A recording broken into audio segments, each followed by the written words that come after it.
ada surga. Saya ingat beberapa tahun lalu saya ada berziarah, berkunjung kepada salah satu guru saya, Habibana Zain bin Smith, Madinah. Luas, luar biasa, ibadah luar biasa. Habis selesai baca zikirnya bersama dengan kami, kisah-kisah orang-orang soleh sama anak-anaknya. Ada tamu, beliau akan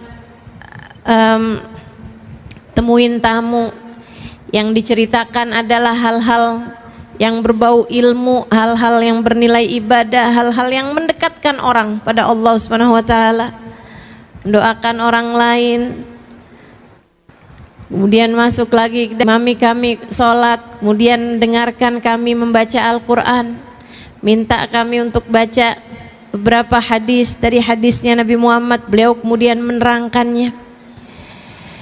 Dia bilang, saya kalau lagi bersama dengan ini, kalau kamu bisa hidup dengan cara seperti ini, kamu sudah akan berada dalam surga sebelum surga nantinya.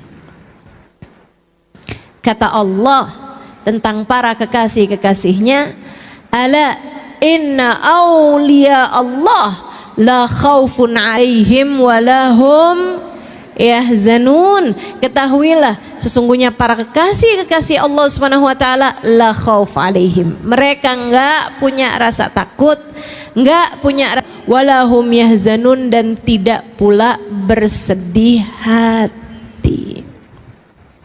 Kenapa begitu? Karena Allah telah memandang jiwanya dan memberikan cahaya dalam jiwanya, sehingga di dunia mereka berasa dalam surga tanpa takut, tanpa sedih. Di akhirat kelak mereka adalah para kekasih-kekasih Allah Subhanahu wa taala. Tanggamu tinggal bersama dengan suami, ayat kursi saat masuk dalam rumah. Adakah itu ada dalam rumah tanggamu? Ataukah semua orang yang ada di dalamnya seperti tidak peduli dengan urusan-urusan antara dia dengan Allah Subhanahu wa taala? Saudaraku sekalian saya muliakan, rumahmu ketika di dalamnya ada ayat-ayat Al-Quran yang dibaca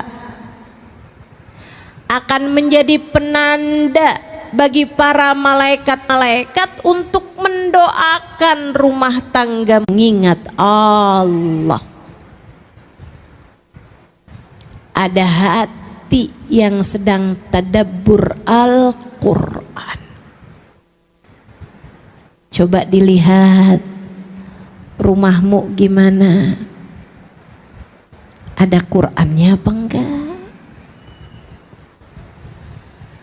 Adakah anakmu membaca Al-Quran di dalam rumah? Enggak Ustazah, soalnya udah gede-gede sibuk sekolah. Bu, kalau kamu lihat anakmu sibuk-sibuk sampai lupa sama Quran, sebelum kamu ngomel-ngomel sama dia, kamu liatin diri kamu, sibukmu dengan apa? Sibukmu dengan apa? Scroll Shopee? Sibukmu dengan apa? Al-Quran. Yuk mulai kita baca. Nggak apa-apa biar selembar dua lembar, nggak apa-apa. Sore baca apa? Malam sebelum tidur Al-Muluk. Itu sekurangnya ayat Al-Quran yang kita baca. Pagi baca surat Yasin. Kata Nabi, siapa yang kepengen urusannya dipermudah sepanjang hari, awalilah dengan baca surat Yasin. Terutama untukmu yang orang tuamu sudah berpulang ke rahmatullah atau kaum kerabatmu sudah berpulang ke rahmatullah, pagi-pagi hari hadiahkan untuk mereka surat Yasin. Sebelum baca Yasin, kamu niatkan, ya Allah, Yasin ini saya baca untuk ibu saya yang sudah berada di sisimu, ya Allah. Untuk ayah saya yang sudah meninggal dunia, ya Allah. Untuk suami saya, ya Allah, yang sudah meninggal dunia. Sebutkan namanya, kemudian mulailah kamu baca surat Yasin. Iqra'u ala mautakum Yasin, kata Nabi Muhammad. Bacakanlah Yasin untuk orang-orang yang sudah meninggal dunia di antara kalian. Surat Waqiah di saat sore hari, saudara sekalian. Surat Waqiah surat yang mendatangkan rizki zahir batin. Sayyidina Ibnu Mas'ud ketika mau meninggal dunia mensedekahkan nyaris seluruh hartanya. Ditanya oleh para sahabatnya, "Wahai Ibnu Mas'ud, kalau semua hartamu kamu sedekahkan, apa yang kamu tinggalkan untuk keluargamu?" Beliau menjawab, "Inni taraktu lahum suratul Waqiah." Aku telah meninggalkan kepada mereka surat Al-Waqiah. Aku pesankan kepada mereka untuk selalu membacanya setiap hari, sebab aku mendengar baginda Nabi Muhammad SAW mengatakan, "La faqram al-waqi'ah," tidak ada kefakiran bersama dengan surat Al-Waqi'ah. Pengen rezeki lancar zahir batin, jangan jauh-jauh dari baca surat Waqi'ah.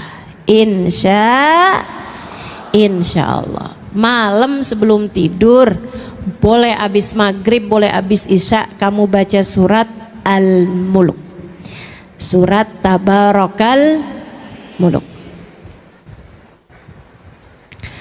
Saudara sekalian yang saya muliakan, surat Tabarak ini pendek aja 30 ayat. Akan tetapi kata Nabi Muhammad, 30 ayat hiyal munji'ah hiyal syafi'ah min adzabil qabr. 30 ayat dia dapat menyelamatkanmu dari segala macam kubur. Biasakan untuk mengerjakan ketaatan di dalam rumah. Ajak anak-anakmu untuk melakukannya. Kasih tahu suamimu untuk dapat melakukannya. Untuk Allah turunkan rahmat sehingga dengannya kamu merasakan ada surga dalam rumah tanggamu. Ketaatan jangan tinggal. Sholat berjamaah jangan tinggal. Bu, saya ingat beberapa tahun yang lalu ketika tadi yang saya sampaikan, Habibana Zain bin Smith, guru saya di Madinah. Beliau beberapa tahun yang silam masih sering berkunjung ke Indonesia bersama dengan istri beliau yang saat ini sudah meninggal dunia, almarhumah Hubabah Maryam. Wanita bijaksana yang saya ceritakan juga di buku Bidadari Bumi yang kedua. Beliau, ibu-ibu saudaraku sekalian, dulu tuh kalau beliau datang ke Indonesia, saya kalau beliau ada di Indonesia kayak berasa ngantor sama beliau. Di pagi sampai sore gitu, sampai malam bahkan saya bersama dengan beliau. Saya menerjemahkan beliau, saya bicara dengan beliau seperti seorang anak yang sedang dididik oleh ibundanya. Alhamdulillah, rahmat Allah begitu besar buat saya. Hubah orang yang datang kepada beliau untuk semacam curhat. Kayak itu orang kalau ketemu beliau bawaan pengen curhat aja gitu. Sekarang saya tahu rasanya. Orang juga kalau ketemu saya bawaan kayak pengen curhat aja. Saya pernah telepon saya itu salah sambung. Maksudnya saya mau nelpon orang lain, ternyata kenanya orang lain. Orang yang saya salah sambung telepon itu aja curhat sama saya.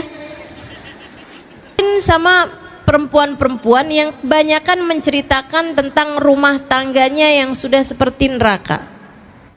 Bu, saya kasih tahu padamu, itu yang curhat-curhat, yang rumah tangganya berantakan, yang dalam rumah tangganya itu sudah hampir pecah karena sudah tidak ada lagi keharmonisan dalam rumah tangga, dengan segala macam keruwetan, permasalahannya dari suami yang selingkuh, istri yang jatuh cinta dengan laki-laki yang lain, atau bahkan terjerumus kepada hal-hal yang dosa, atau suami yang kemudian jadi dekat dengan narkoba dan seterusnya. Permasalahan-permasalahan yang sangat banyak dalam rumah tangga membuat saya yang waktu itu baru menikah beberapa bulan jadi mikir gitu, apa nggak salah keputusan yang saya ambil ini ya. Saudara sekalian, namun subhanallah, dari setiap kali saya menerjemahkan Hubabah, karena masalahnya mereka curhat pakai bahasa Indonesia, Hubabahnya nggak ngerti bahasa Indonesia. Hubabah jawab pakai bahasa Arab, orang yang dicurhatin kagak ngerti. Jadinya mau nggak mau saya yang harus jadi penterjemahnya gitu. Saya terjemahkan kata per kata, bahkan saya terjemahkan kalimat per kalimat. Tiap Hubabah bisa saya ngomong langsung saya terjemahin, dia ngomong saya terjemahin gitu terus seperti itu. Sehingga sekalian saya muliakan, dari begitu banyak pertanyaan-pertanyaan yang ditanyakan balik oleh Hubabah, saya membuat satu kesimpulan. Ada satu pertanyaan yang selalu ditanyakan sama beliau, kalian di rumah sholat berjamaah apa enggak? Dan subhanallah, jawabannya selalu saja tidak. Hubabah tanya balik, tapi kalian sholat? Jadi rupanya yang punya banyak permasalahan dalam rumah tangga adalah orang-orang yang di dalam rumahnya tidak ada sholat berjamaah, ada taat yang ditinggalkan. Sampai ketika saya sedang berduaan dengan beliau, dengan Hubabah Maryam, saya tanya, Hubabah, apa kaitan antara sholat berjamaah sama rumah tangga gitu? Kenapa setiap orang yang dalam rumah gitu? Kata Hubabah, ya Halimah, ma sami'ti qaul Rasulillah sallallahu alaihi wasallam, kamu nggak pernah dengar nak hadisnya Nabi Muhammad alaihi wasallam, la tusawwuna sufufakum aw la yakhtalifanna qulubakum, hendaklah kalian ratakan soft salat kalian atau akan bercerai-berai hati kalian. Jika soft tidak rata saja membuat hati bercerai-berai, bagaimana pula dengan yang tidak sholat berjamaah sekalian? Sholat berjamaah menyatukan hati. Kamu kalau kepengen rumah tanggamu berada dalam surganya, laksanakanlah sholat dengan berjamaah di dalam rumahmu itu. Insya niat apa enggak niat nih kira-kira? Mulai kapan sholat berjamaahnya? Sekarang. Insya Allah kerjain ya. Ustazah, suami saya kerja ustazah. Nggak apa-apa, kerja, tapi di saat beliau berada dalam rumah, di saat dia sedang berada dalam rumah dan kamu juga sedang berada dalam rumah, maka kalian ngerjain sholatnya jangan masing-masing, jangan sendiri-sendiri, sholatlah dengan berjamaah. Faham? Suami saya sholatnya di masjid ustazah. Oke, tapi kan biasanya biar bagaimanapun ada masanya ketika suami harus sholat di rumah, ya kan begitu? Nah, saat dia sedang mengerjakan sholatnya di rumah, kamu sholatlah dengan berjamaah bersama dengan dia. Itu maksud saya. Insya Allah. Jangan tinggal ketaatan. Ini syarat mutlak menghadirkan surga dalam rumah tanggamu. Yang kedua, tinggalkan dosa. Ustazah, saya sih bisa tinggalin dosa ustazah, tapi suami saya enggak. Dia selalu saja mengerjakan dosa-dosa di dalam rumah tangga kami. Bu, mulailah dari dirimu sendiri dulu. Mulailah dari dirimu sendiri dulu. Tinggalin dosa-dosa. Saya enggak ngerjain dosa ustazah. Yakin. Ngomelin suami kamu pikir bukan dosa? nilep duit suami ketika kamu lagi nyuci baju, terus nemu ternyata di saku bajunya ada uangnya, kamu pikir nggak dosa? Ustazah, emang itu dosa ya? Bukannya rezeki istri soleha? Yuk tinggalin dosa. Bu, saat kamu bohong, kamu pikir itu nggak dosa? Dosa. Al-mu'min la yakdzib, kata Nabi Muhammad. Orang mukmin nggak bohong. Orang mukmin nggak bohong. Orang mukmin nggak bohong. Saya ulang-ulangin ini ibu, orang mukmin nggak bohong. Sengaja saya ulangin terus, orang mukmin nggak bohong. Biar kamu ingat dalam pikiran kamu, orang mukmin nggak bohong. Saat kamu nanti mau berbohong, entah kepada anakmu, entah kepada suamimu, entah kepada siapapun, kamu ingat ucapan saya, orang mukmin nggak bohong. Sebab ucapan saya adalah apa yang telah disampaikan baginda Nabi besar Muhammad sallallahu alaihi wasallam ketika beliau ditanya, wahai Rasulullah, yaznil mu'min, apakah orang mukmin ada yang berzina? Kata Nabi Muhammad, bala wa yatub, ya ada orang mukmin berzina kemudian dia bertaubat. Ya Rasulullah, yasrikul mu'min, apakah orang mukmin ada yang bisa nyuri? Ada, kata Nabi Muhammad, wa yatub, tapi kemudian dia bertaubat dari apa yang dia lakukan. Nabi disebutkan beberapa dosa, kemudian Nabi Muhammad mengatakan na'am wa yatub, iya, tapi kemudian dia bertaubat, tapi kemudian dia bertaubat. Syaratnya seorang mukmin bukan pada dosanya, akan tetapi pada taubatnya.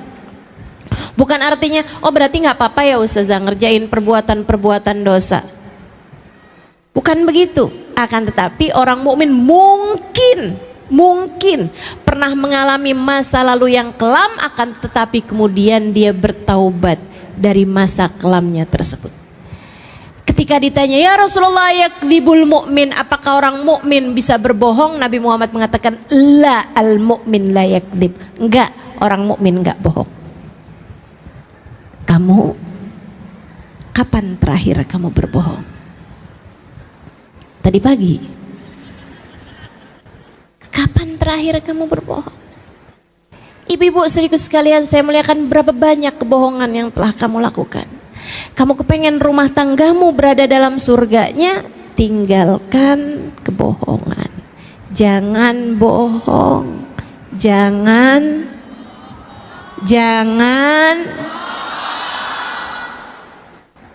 ingetin terus ucapan saya ini. Jangan bohong. Ibu-ibu sekalian saya muliakan, tinggalkan dosa-dosa apapun itu. Kamu kecewa karena suamimu telah menduakan hatimu dan sebagaimana mestinya, tidak memberi kepadamu apa yang kamu harapkan, hingga satu hari ketika suamimu sudah tertidur di sampingmu, ada pesan masuk, hai, apa kabar? Dari mantan ketemuan waktu reuni kemarin. Saya sih Bu nggak setuju dah Bu sama acara reunian. Banyak yang CLBK. Ya ampun, saya nyesel nggak kawin sama dia. Sekarang udah punya pom bensin. Bahaya banget tuh. Yuk, akhirnya dapet nih WhatsApp nih, terus dijawab, baik alhamdulillah, kamu apa kabar? Tuh,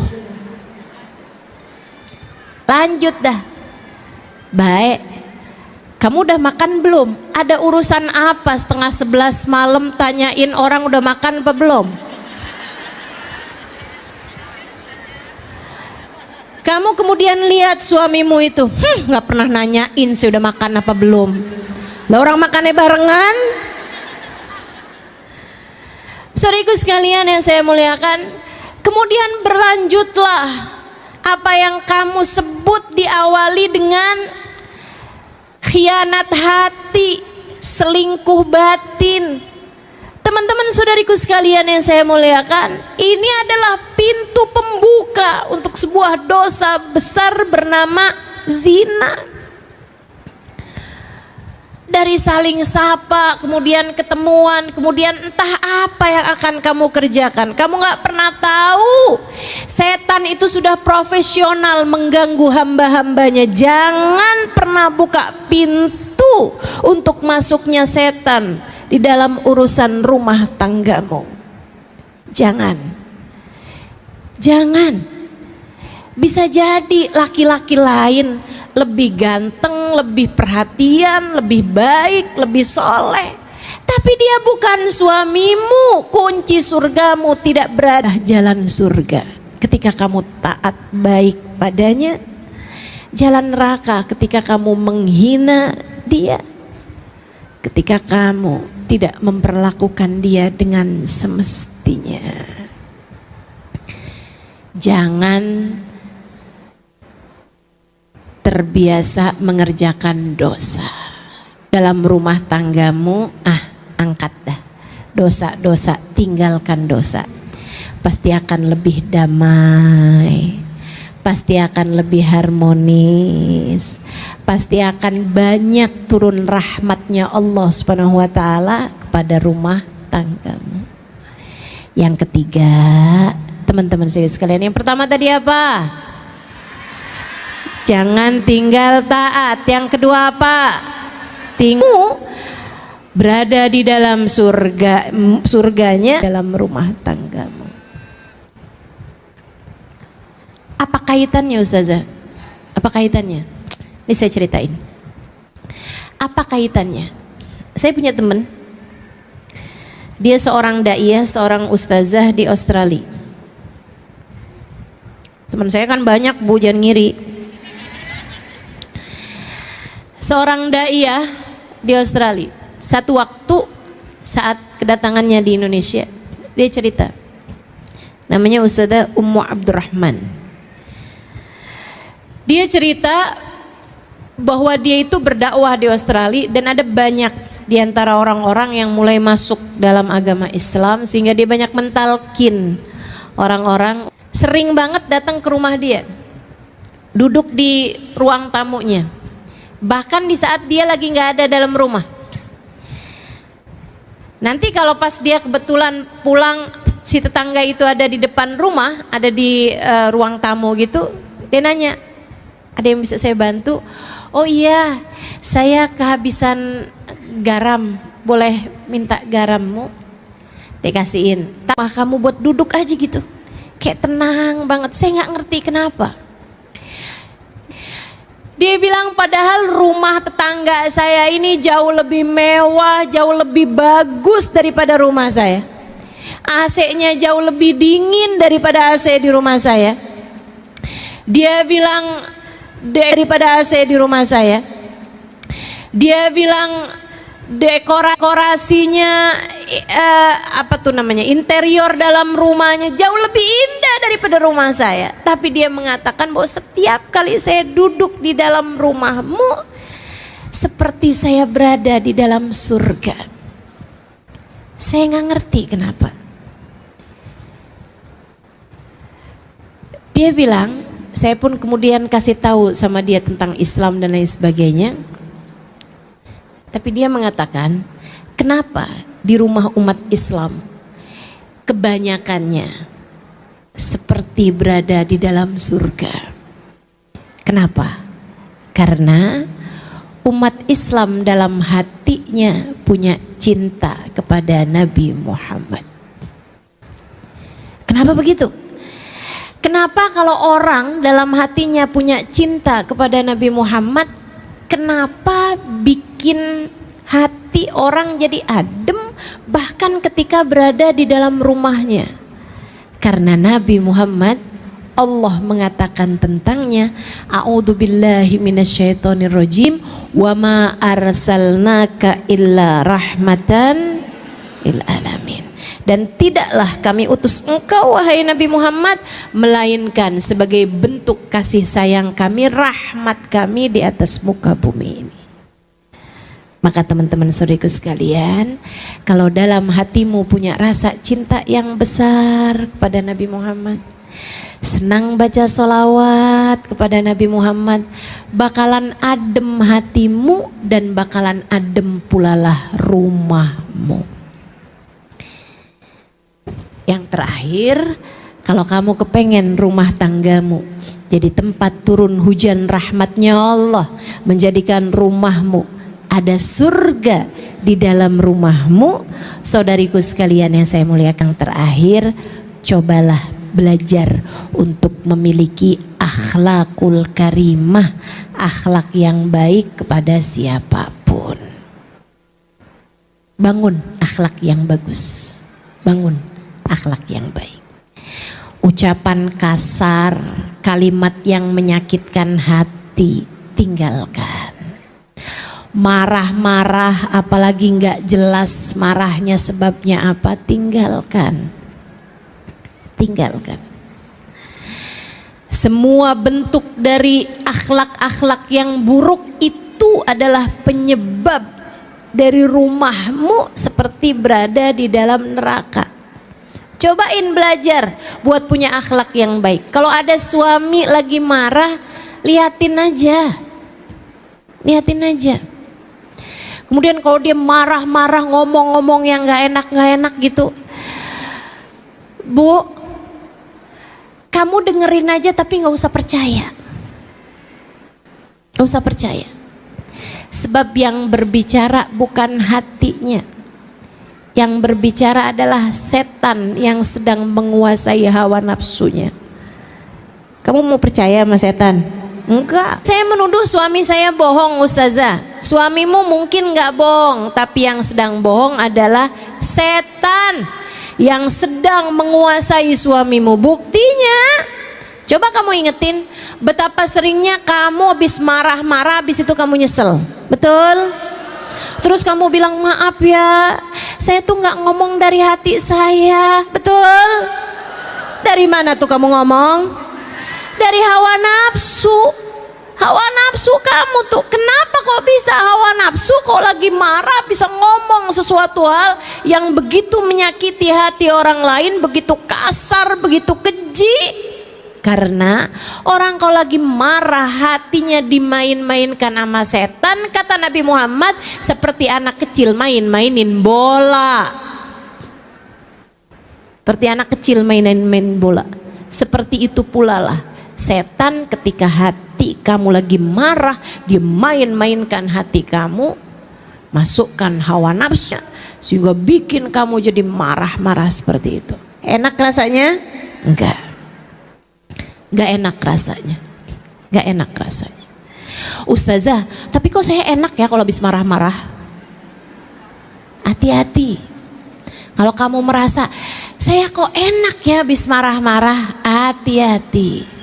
Jangan-jangan kamu sudah bukan lagi seseorang yang sedang dimain-mainkan hatinya oleh setan, melainkan kamu berubah jadi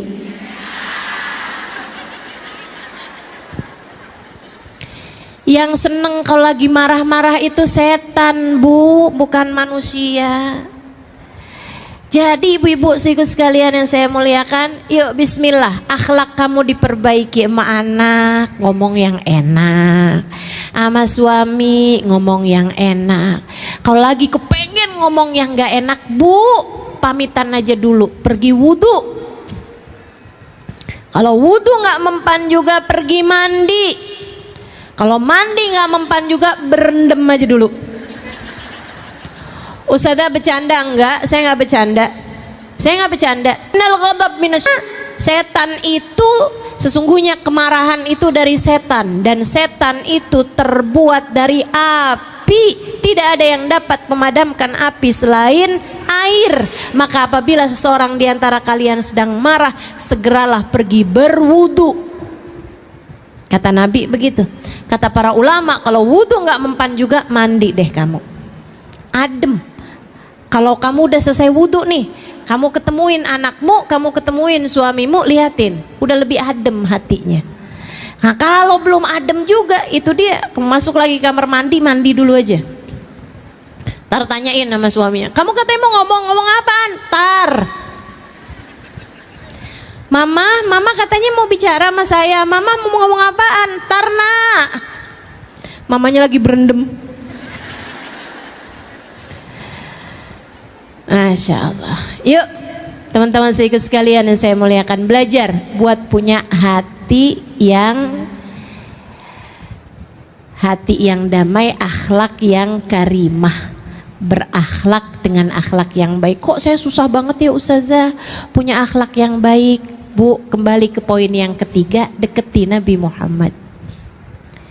Kalau kamu berasa akhlak saya kok berantakan sekali, perlakuan saya sama orang kok bawaan pen marah-marah mulu, kesel mulu, sedih mulu gitu. Ibu-ibu saudaraku sekalian saya muliakan, cobain buat lebih dekat sama Nabi Muhammad, banyakin baca sholawat. Fama min khuluqin fil bariyati mahmud illa wa huwa mutalaqan an zainil wujud. Tidak ada satu sifat terpuji di atas muka bumi ini melainkan semuanya bersumber dari Nabi besar Muhammad sallallahu alaihi wasallam. Lihatin, kalau kamu tambah dekat sama Nabi Muhammad, tambah cinta sama Nabi Muhammad, tambah sering baca sholawat sama Nabi Muhammad, tambah adem hatimu, tambah banyak rahmat yang turun pada hatimu, nanti lama-lama hatimu jadi semakin lembut sehingga akhlakmu jadi semakin mulia, insya. Keempat hal itu, kerjakan ketaatan, tinggalkan dosa-dosa di dalam rumah tanggamu. Kemudian yang ketiga, deketi baginda Nabi besar Muhammad sallallahu alaihi wasallam. Dengarkan lebih banyak kisah tentang Nabi Muhammad, dengarkan, hadiri majelis-majelis yang menjadikanmu lebih berasa dekat dengan Nabi Muhammad. Kemudian yang keempatnya, milikilah akhlak yang terpuji. Keempat hal tersebut jika ada di dalam rumah tanggamu akan menjadi surga sebelum surga nantinya. Allah akan turunkan rasa cinta antara suami sama istri, rasa cinta antara orang tua sama anak, rasa cinta antara saudara sama saudaranya, rasa cinta antara teman sama temannya, sahabat-sahabatnya, rasa saling cinta antara tetangga sama tetangganya, rasa saling hormat antara orang-orang di sekelilingnya, semuanya menjadi sebuah kesatuan hati, menjadi hati yang saling terpaut satu sama lain, tempat turun hujan rahmat Allah Subhanahu wa taala di atas muka bumi ini insyaallah. Semoga rumahmu menjadi rumah tempat turun hujan rahmat Allah di atas muka bumi ini. Ala hadhihi niyah wa bikulli niyatin salihah jami'ah syamilah ila hadratin Nabi Muhammad sallallahu alaihi wa ala alihi wasallam. Al-Fatihah. Bismillahirrahmanirrahim. Alhamdulillahirabbil alamin. Siratal ladzina an'amta 'alaihim ghairil maghdubi 'alaihim waladdallin. Amin. Allahumma bihaqqil Fatihah, birmatil Fatihah, barakatil Fatihah, taftah lana abwabal khair, tu'amilana muamalat ahlal khair, takfina min jamil fitan wal mihun bu'us wa dhair. Innaka wali kulli khair, mutafaddil bi kulli khair bi rahmatika ya arhamar rahimin. Allahumma inna nas'aluka ziyadatan fid din, barakatan fil umur, wa sihhatan fil jasad, wa sa'atan fil rizqi, wa taubatan qabla al maut, wa syahadatan 'inda al maut, maghfiratan ba'da al maut, wa afan indal hisab, wa amanan minal adhab, wa nasiban minal jannah, wa rizqna an-nadhar ila wajhikal karim.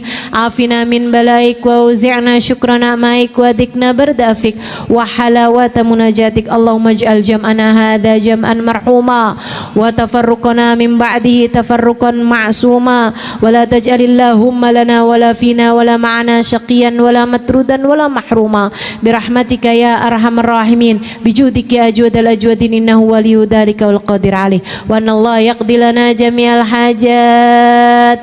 Silakan sebutkan hajat masing-masing. Assalamualaikum warahmatullahi wabarakatuh.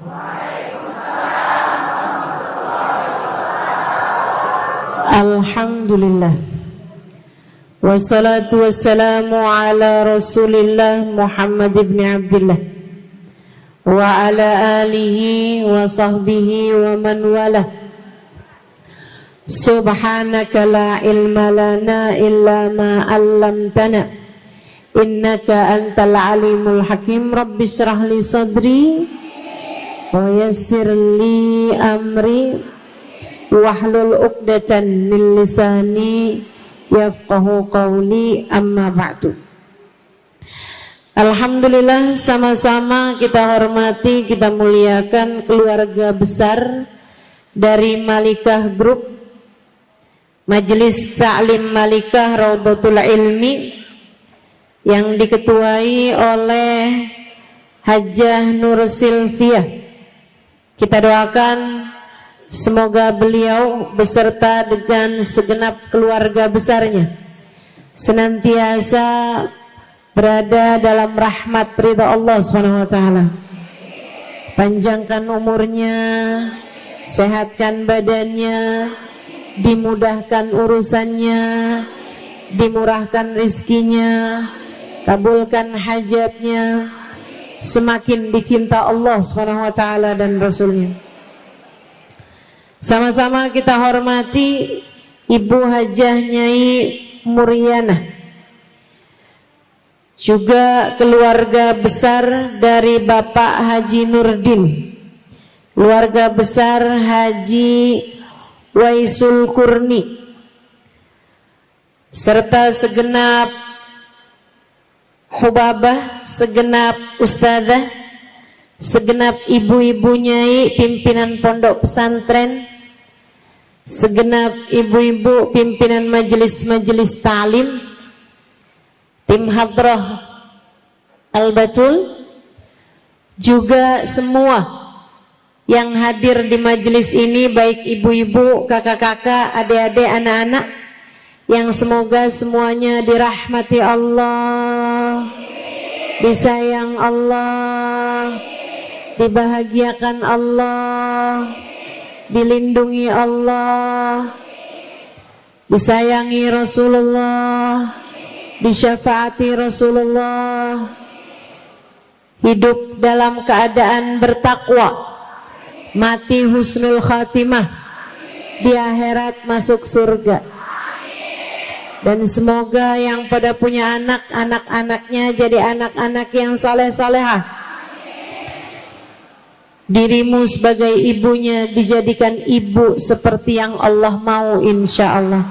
Amin ya rabbal alamin. Seperti apa sih jadi ibu yang Allah mau? Yuk kita pelajari ini berdasarkan dari ayat-ayat Al-Quran dan firman-firman Allah serta hadisnya Nabi besar Muhammad Sallallahu Alaihi Wasallam, serta berdasarkan pelajaran-pelajaran yang diberikan oleh para ulama-ulama kita. Saya akan sampaikan kepadamu beberapa hal yang harus kamu lakukan, harus kamu miliki, harus kamu upayakan dalam rangka menjadi ibu yang Allah mau. Yang pertama, anakmu niatkanlah untuk Allah Subhanahu wa ta'ala. Sebab innamal a'malu binniyat wa innama likulli imri'in ma nawa. Segala sesuatu tergantung dari niatnya, dan setiap orang hanya akan diberi sesuai dengan niatnya. Bu, jangankan urusan punya anak, mendidik anak, membesarkan anak, bahkan urusan kamu duduk di majelis ini aja, nilai kamu nggak sama. Bukan tergantung dari posisi duduknya, melainkan salah satunya tergantung dari niatmu hadir di majelis ini untuk apa. Kalau niatnya hadir sekedar pengen lihat mukanya Ustazah Halimah,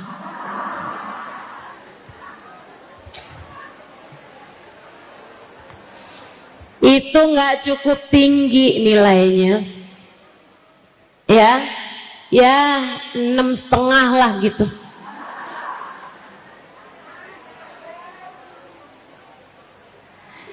Apa Apalagi kalau cuman sekedar niatnya pusing ngadepin suami, kabur aja dari majelis, biar dia tahu saya istri yang solehah. Kaburnya ke majelis taklim. Semua tergantung niat, Bu. Semua tergantung niat. Bahkan sekedar senyum yang kamu berikan kepada orang lain tergantung dari niatnya buat apa. Kalau kamu senyumin Pak Lurah, ketemu Bu Lurah cemberut aja, giliran ketemu Pak Lurah senyum lebar banget. Kamu kok senyum lebar gitu ketemu Pak Lurah, biar KTP cepet jadi. Ayolah, semua tergantung dari niat. Kalau niatnya bagus, bahkan sekedar senyuman bernilai sodakoh, kata Nabi Muhammad. Ibtisamak ala wajhi akikal mu'min sodakoh.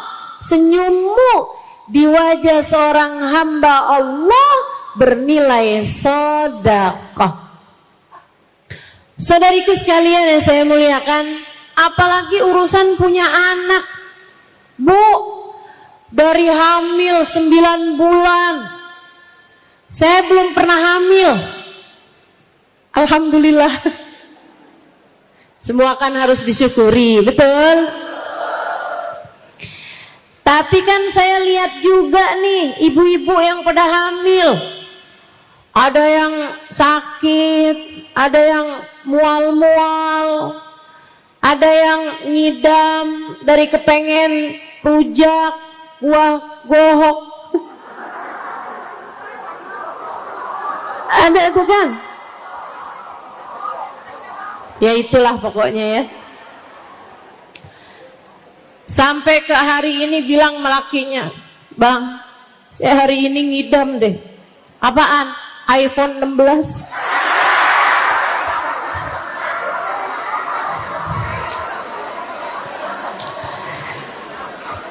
Teman-teman saudaraku sekalian, orang kalau lagi hamil bukan ringan, terutama di masa-masa semester, bukan.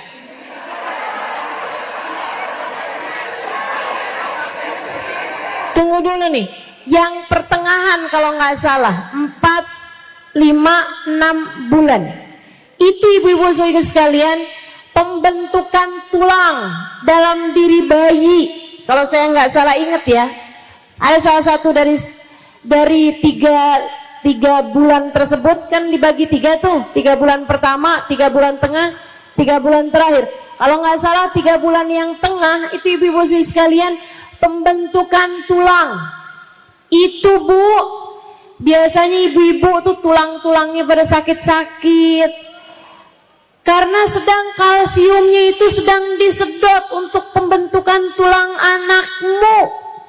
Lihat perjuanganmu yang luar biasa.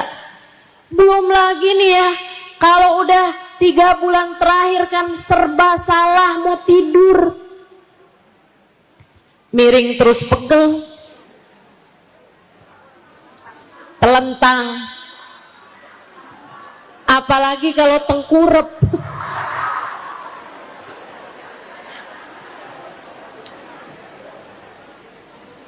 Susah. Hamalathu ummuhu wahnan ala wahnin, kata Allah dalam Al-Quran.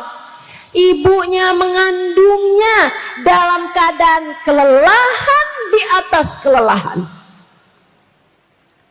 dalam keadaan lelah di atas lelah. Ibu-ibu sekalian saya muliakan, apalagi kalau tanyain, Bu, ini kehamilan ibu yang keberapa? 9. Anak dah banyak-banyak, berat pastinya dirimu itu. Ibu-ibu sekalian yang saya muliakan, yang berat ini Bu Allah bakal ngasih kamu sesuai dengan niatmu. Makanya jangan hamil asal hamil. Niat yang benar nih buat para ibu hamil ada di sini. Boleh angkat tangannya?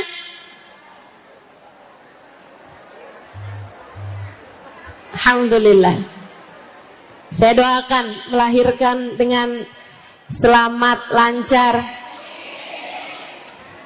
sehat ibunya, sehat anaknya insya Allah.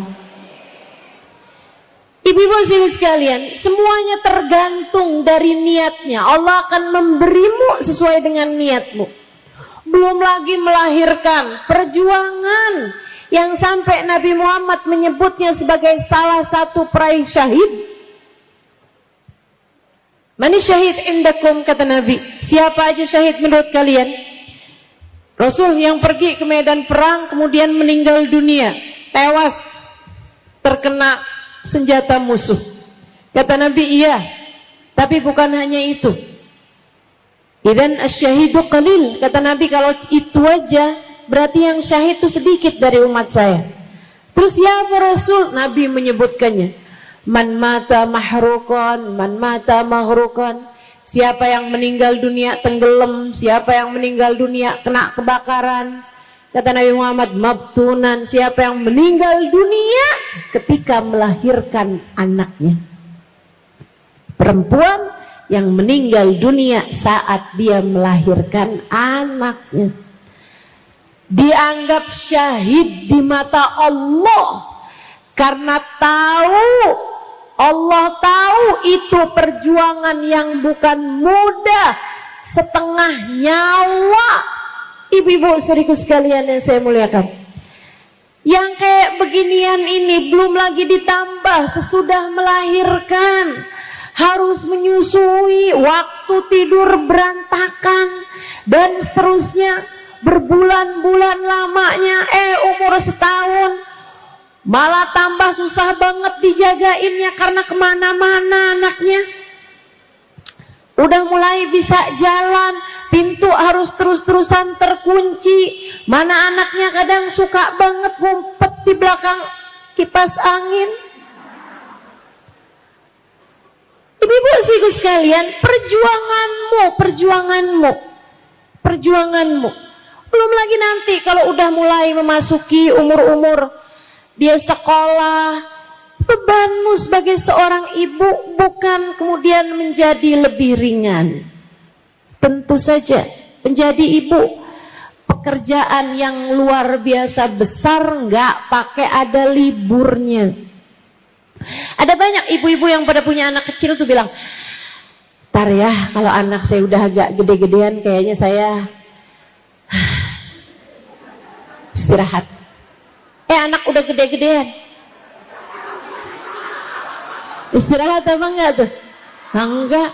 Enggak ada istirahatnya. Jadi ibu, saya tahu ibu-ibu saudaraku sekalian yang saya muliakan, karena besar nilainya di mata Allah juga besar. Tapi Nabi Muhammad bilang semua orang hanya akan diberi sesuai dengan niatnya. Jadi niatnya mesti yang benar. Jangan asal hamil, jangan asal melahirkan, jangan asal punya anak. Bu, kucing juga bisa. Betul? Kamu hamba Allah, niatin yang benar, diajarin sama Allah Subhanahu wa taala dalam Al-Qur'an. Kalau ibu-ibu bilang, "Ustazah, kalau niat sholat saya ngerti Ustazah. Niat puasa nawaitu shoma ghadin saya tahu Ustazah. Tapi niatnya punya anak, niatnya mau gedein anak, niatnya melahirkan, niatnya menyusui. Ustazah, niat seperti apa yang Ustazah maksudkan?" Allah mengajarkannya dalam Al-Quran. A'udzu billahi minasyaitonir rajim. Bismillahirrahmanirrahim. Idz qalat imra'atu Imran, Rabbi inni nadartu laka ma fi batni muharraran fataqabbal minni. Kata Allah tatkala bininya Imran, tahu namanya Bu Imran, namanya Hannah. Ibu-ibu sekalian, ketika Hannah yang sudah lama menikah dengan seorang nabi bernama Imran, laki-laki soleh, tapi bukan hanya suaminya yang soleh, Hannahnya adalah seorang perempuan yang sangat solehah. Ibu-ibu juga gitu. Jangan cuman mikir, oh tenang, anak saya mah aman, suami saya soleh. Enggak, Bu. Enggak.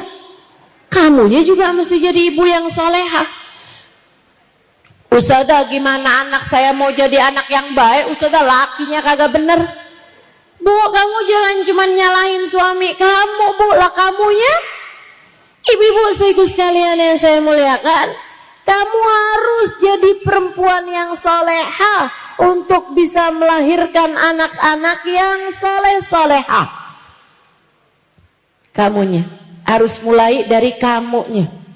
Kayak istrinya Imran ini, Hannah ini, suaminya soleh betul, tapi dia pun juga enggak kalah solehah, sangat solehah. Saya doakan semoga semua yang hadir di tempat ini yang jadi ibu, biar jadi ibu yang solehah. Lama nikah sama Imran gak hamil-hamil, kemudian hamil, senang girang. Saat senangnya merasakan dirinya mulai hamil, dia bilang, Rabbi inni nazartu laka ma fi batni muharraran fataqabbal minni. Ya Allah, saya niat anak dalam kandungan saya ini, ya Allah, saya persembahkan untukmu, untuk menjadi seseorang yang menjaga agamamu, untuk menjadi hambamu, untuk menjadi hamba Allah yang soleh di atas muka bumi ini. Saya akan besarkan dia dengan baik, saya akan hamil, saya akan jaga kehamilan saya ini dengan cara yang terbaiknya. Saya akan biasakan kebiasaan-kebiasaan baik. Saya hanya akan makan makanan-makanan yang halal, yang berkah, biar anak saya jadi anak yang baik.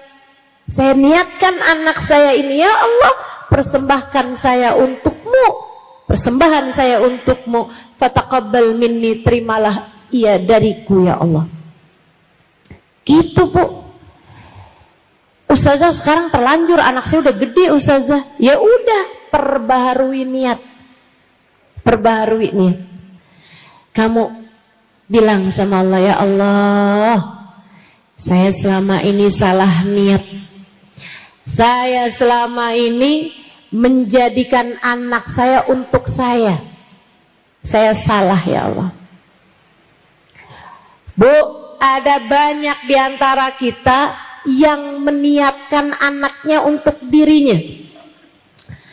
Nak, sekolah yang benar, biar kamu bisa kerja yang benar, biar kamu bisa jadi orang kaya. Nanti kalau mama tua, kamu ngurusin mama. Kamu bikin anak kamu untuk kamu. Sekarang nih nak, lagi masa kecil, mama yang membiayai hidup kamu, ayah yang membiayai hidup kamu.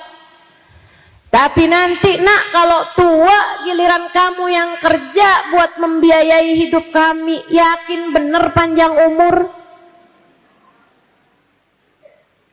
Ibu-ibu saudaraku sekalian yang saya muliakan, saya kasih tahu, dari sejak kapanpun tidak pernah kamu secara hakikat mengurusi anak kamu atau membiayai, memberi rezeki kepada anak kamu.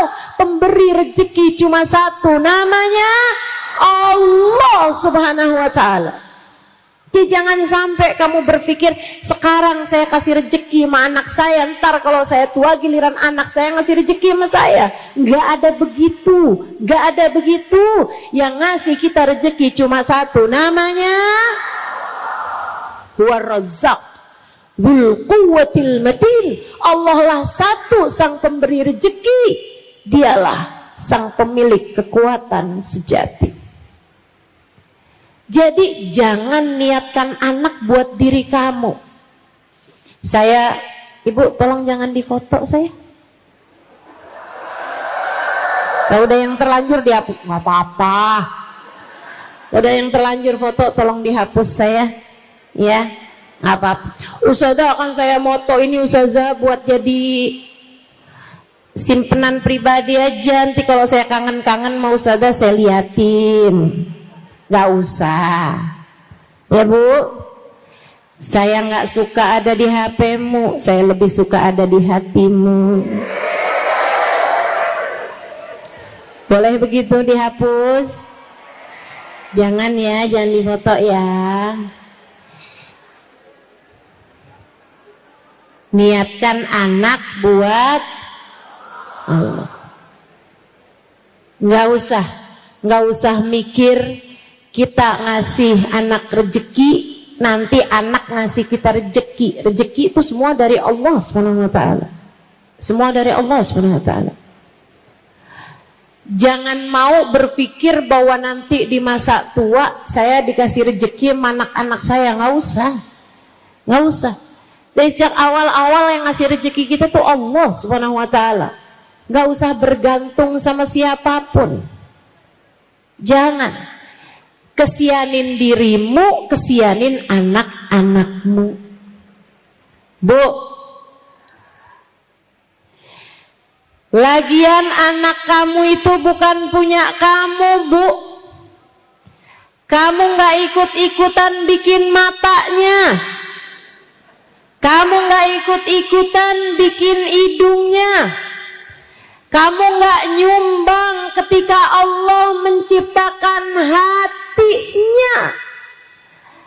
Kamu nggak dimintain urunan ketika Allah Subhanahu wa taala hendak meniupkan rohnya, ketika Allah hendak menciptakan aliran darahnya.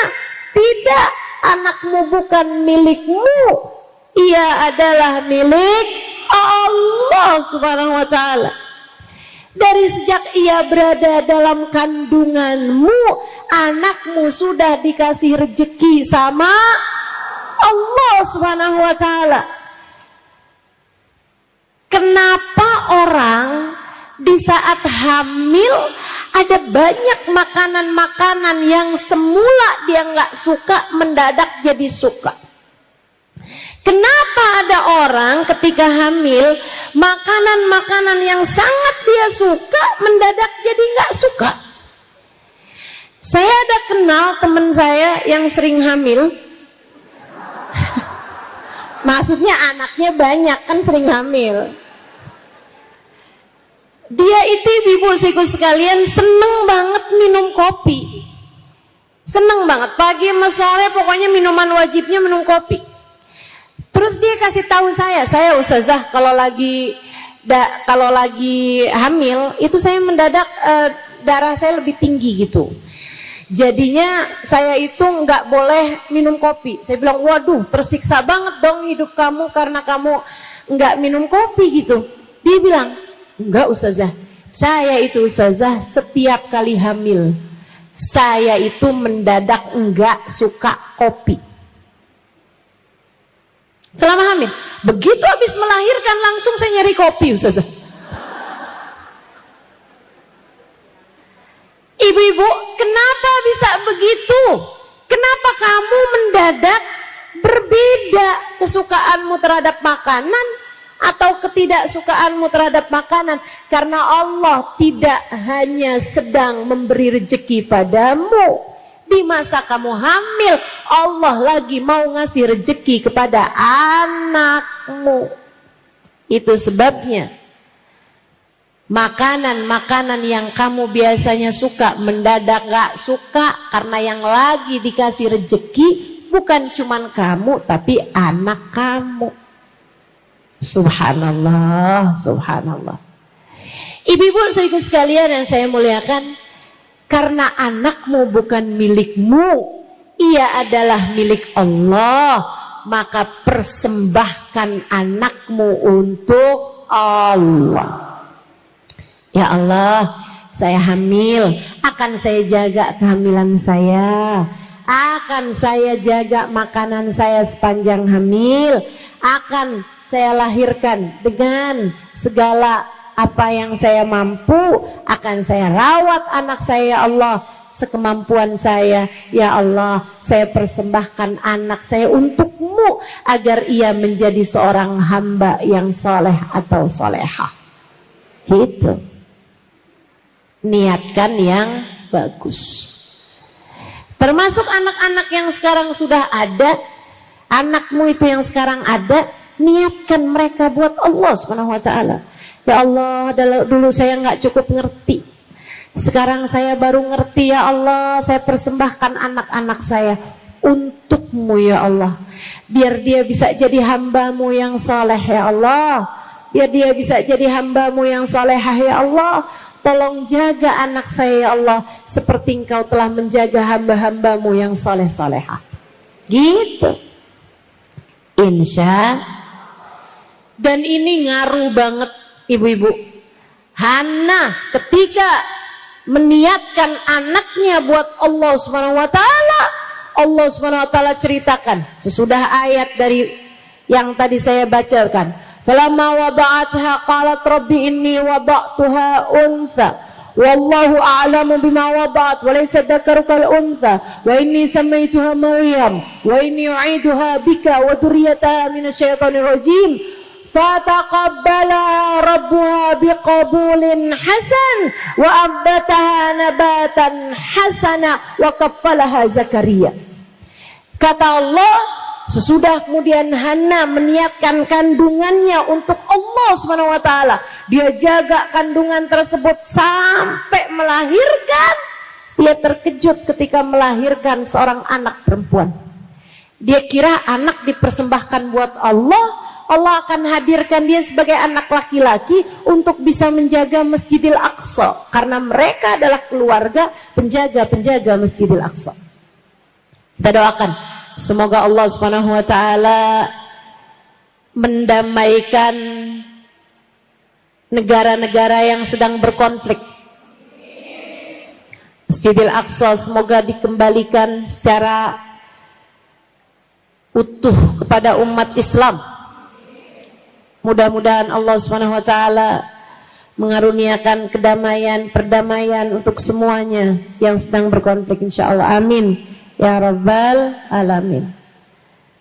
Saudaraku sekalian yang saya muliakan, ternyata kok lahirnya anak perempuan. Dari sini juga kita tahu, Bu, Allah Subhanahu wa taala tidak pernah membeda-bedakan kemuliaan.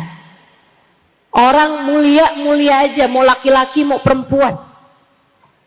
Termasuk nih anaknya Sayyidah Hana ini. Walaysa dzakaru kal untha, anak laki-laki nggak sama anak perempuan. Jadi ibu-ibu hati-hati. Ustazah, saya tuh kepengennya anak laki-laki, kok yang lahir perempuan nih Ustazah? Jangan. Ya udah aja deh, karena dia laki-laki padahal kita pengennya perempuan. Jadinya biarpun laki-laki kita kemudian jangan, hati-hati.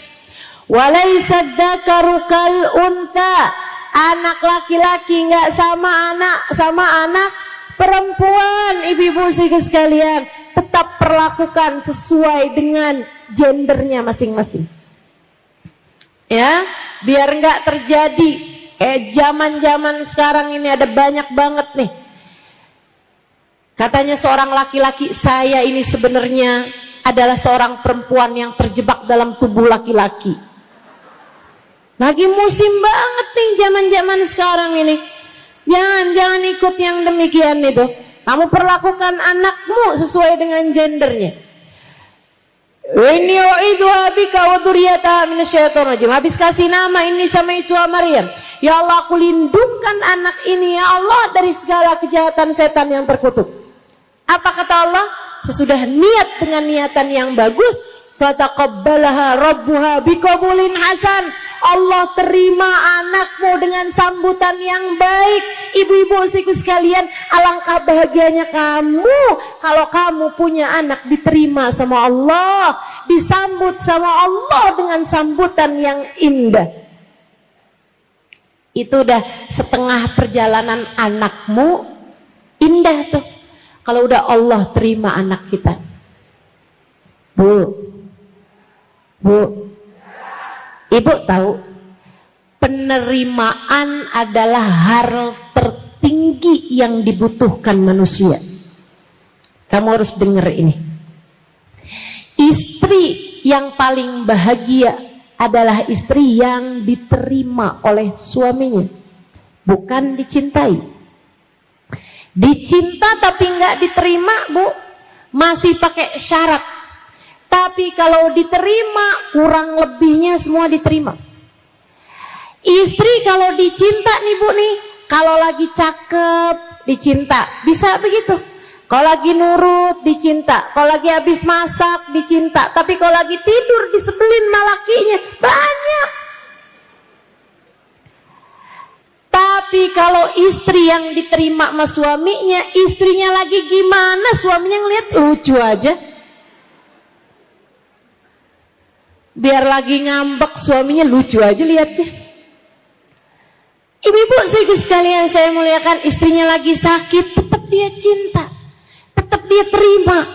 Segala kekurangan-kekurangan istrinya tetap diterima. Itu, Bu, seindah-indah istri adalah istri yang diterima sama suaminya. Sama halnya seindah-indah suami adalah suami yang diterima sama istrinya.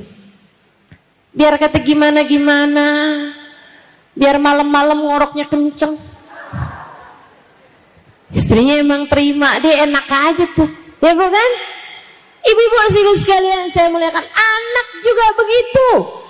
Anak yang paling bahagia adalah anak yang diterima sama orang tuanya. Bu, seindah-indah kita jadi hamba adalah seorang hamba yang diterima sama Allah Tuhan kita.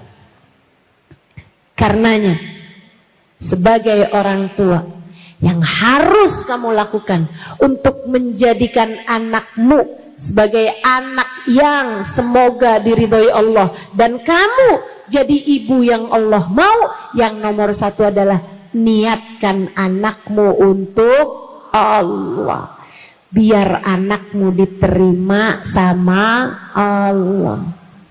Ustazah, ntar kalau dia kita persembahkan buat Allah, ntar dia nggak ngapa-ngapain kita. Oh, kamu salah, Bu. Anak tuh kalau taat sama Allah, kalau dia jadi hamba Allah yang soleh, yang solehah, Allah perintahkan dia buat berbakti kepada ibunya, bakti kepada bapaknya. Tapi kalau kamu bikin anak kamu buat kamu, anak saya harus pinter, anak saya nanti harus kaya, anak saya nanti harus jadi pejabat, anak saya nanti harus jadi orang yang pengusaha sukses, anak saya buat saya. Ibu-ibu sekalian saya muliakan, berapa banyak orang-orang kaya yang melupakan orang tuanya? Betul?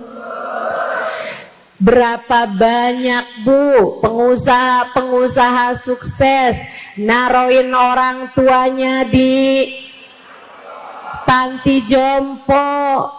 Berapa banyak orang-orang yang punya jabatan-jabatan yang tinggi cuman jabatannya, tapi tidak dengan akhlaknya kepada orang tuanya? Betul?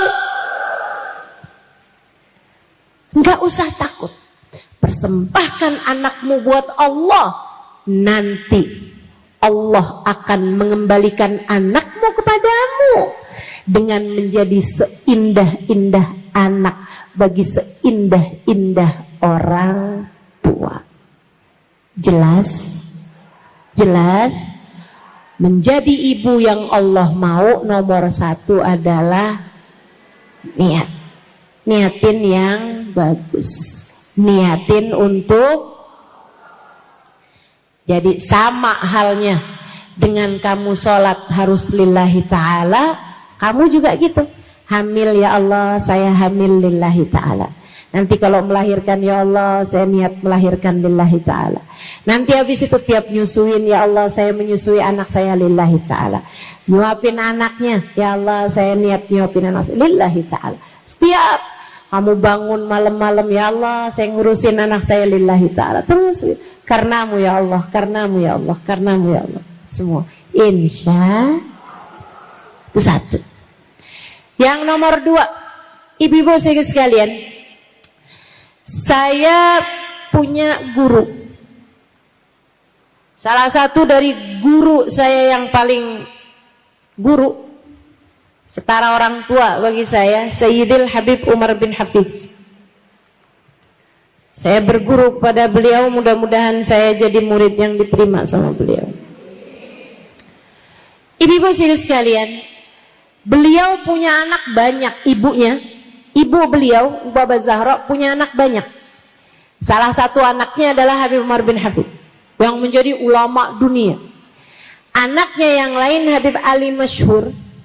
Ibu-ibu sekalian, jadi mufti Hadramaut pada zamannya selama lebih dari 30-an tahun. Ahli fikih, ulama terkemuka. Bu, beliau punya anak banyak nih, Baba Zahra. Anaknya semua soleh-soleha. Semua anaknya Masya Allah semua. Ada teman saya datang ke Baba Zahra, tanya, Baba ini kan anak banyak, Masya Allah semua, Baba. Gimana caranya Baba biar punya anak soleh-soleha? Baba sambil senyum nanya, Ci, lik aulad, kamu punya anak, tahu Baba? Naam Baba. Iya Baba, saya punya sekian anak gitulah, sampaikan sama teman saya. Kamu pengen anak kamu soleh? Iya Baba. Kamu pengen anak kamu solehah? Jadi orang yang senang ibadah, yang jauhin dosa. Iya Baba. Pengen anak kamu jadi ahli Quran, sholatnya bagus. Iya Baba. Pengen anak kamu jadi anak yang hatinya baik, selalu berbuat baik sama orang lain. Betul Baba. Kamu pengen anak kamu bisa bermanfaat buat umat Islam. Iya Baba. Kamu nak harus solehah.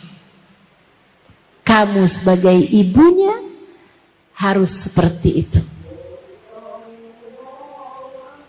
Marhaban bil qaili adlan, marhaban bis salati ahlan marhaban. Ini salat asar. Tadi udah pada salat zuhur semua kan? Marhaban bil qaili adlan, marhaban bis salati ahlan marhaban. Allahu akbar, Allahu akbar.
La haula wa la quwwata illa billahil aliyyil azim.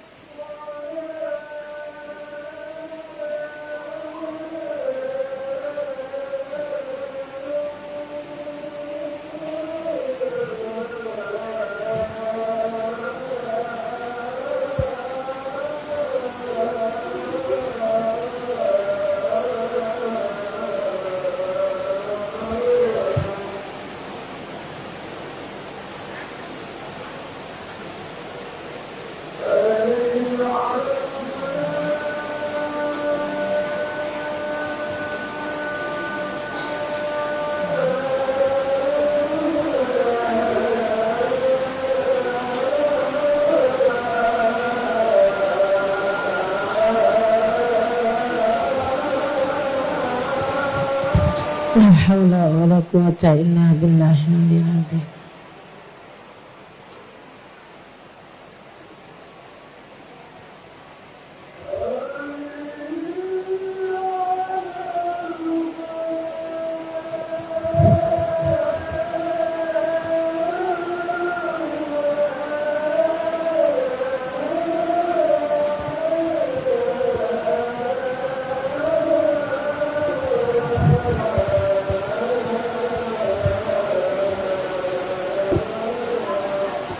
La haula wala quwwata illa billah.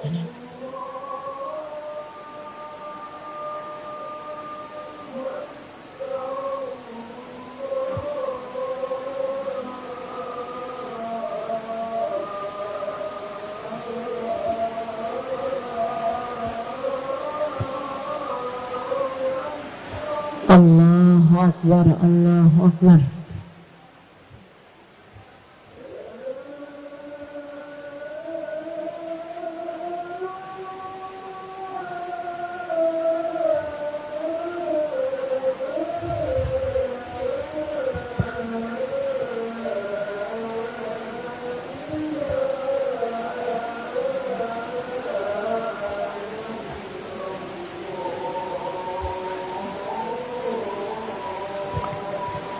La ilaha illallah, alhamdulillah rabbil alamin. Allahumma salli ala sayyidina Muhammad wa ala ali sayyidina Muhammad. Allahumma rabba hadhihi ad-da'wati tammah was-salatil qa'imah ati sayyidina Muhammadan al-wasilata wal fadilah wasyaraf wad-darajatal 'aliyata ar-rafi'ah wab'adhul maqamal mahmud alladhi wa'adtah innaka la tukhliful mi'ad ya arhamar rahimin. Rabbi ighfirli wa liwalidayya, Rabbi ighfirli wa liwalidayya, Rabbi ighfirli wa liwalidayya, Rabbi ighfirli wa liwalidayya, Rabbi ighfirli wa liwalidayya warhamhuma kama rabbayani shaghira. Wa sallallahu ala sayyidina Muhammadin wa ala alihi wa sahbihi wa sallam. Alhamdulillahi rabbil. Jadi Baba Zahra menjawab, kalau kamu pengen punya anak saleh-saleha, kamu sebagai ibunya harus jadi ibu yang soleha.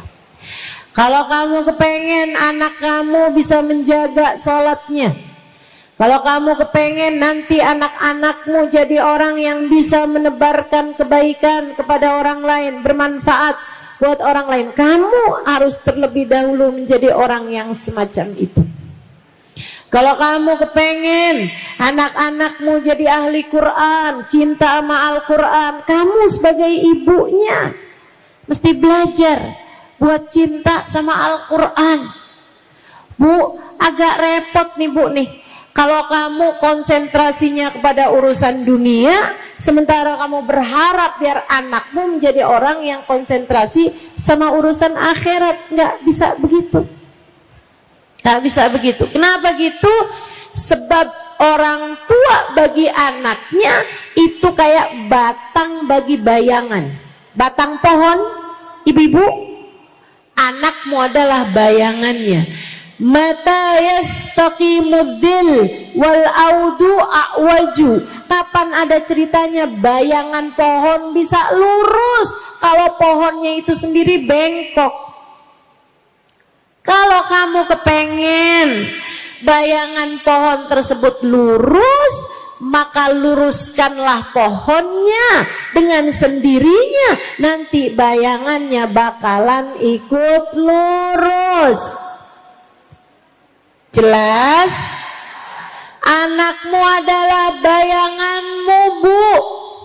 Kalau kamu kepengen anakmu menjadi anak yang soleh-soleha, maka kamu yang harus terlebih dahulu begitu. Kamunya jadilah soleha, jadilah soleha. Ustazah, masalahnya bapaknya nih bukan laki-laki yang soleh Ustazah, suami saya nih bukan laki-laki yang soleh. Udah gak apa-apa, mulai aja dari diri kamu tanpa harus nyinyir kepada suamimu. Atau Ustazah loh, kalau anak kita mau soleh, kamu harus soleh loh. Gimana kamu berharap anak kamu bisa sholatnya bener, kamu sholatnya nggak bener, sholat yang bener loh. Nggak perlu begitu. Nggak perlu begitu. Kamu sebagai ibunya, kamu harus soleha. Ingat teori mixer. Nah, ibu-ibu udah tahu belum nih teori mixer? Udah? Belum? Ada yang tahu, ada yang belum. Ya udah kalau gitu yang udah tahu ngajarin yang belum tahu. Saya pernah lihat teman saya, Bu, lagi bikin kue. Bikin kue banyak dalam jumlah besar. Dimasukinlah telur, dimasukin tepung, dimasukin mentega, masukin gula ke dalam wadah besar. Habis itu ibu-ibu sekalian, mixernya ditaruhin di tengah-tengahnya. Kecil aja mixernya. Dibiarin aja kayak gitu. Taruh ada tempatnya gitu, dibiarin, dimuter-muter. Saya liatin. Saya bilang, nggak diaduk aja nih. Muternya, di mixernya dimuterin gitu. Dia bilang, nggak usah Ustazah, biarin aja. Nanti juga bakalan keputer semuanya. Masa sih? Saya liatin aja tuh, Bu. Beneran, Bu. Lama kelamaan, Bu, telurnya nyamber tepung. Lama kelamaan tepungnya narik gula. Lama kelamaan mereka muter. Akhirnya semua samping-sampingnya ikut muter. Lama-lama yang jauh-jauh juga ikutan muter. Muter aja terus tuh semuanya. Sampai akhirnya semuanya keaduk dengan sempurna setelah waktu yang cukup lama. Dari situ saya belajar tentang makna perubahan. Kalau kamu ingin berubah, mulailah dari dirimu sendiri.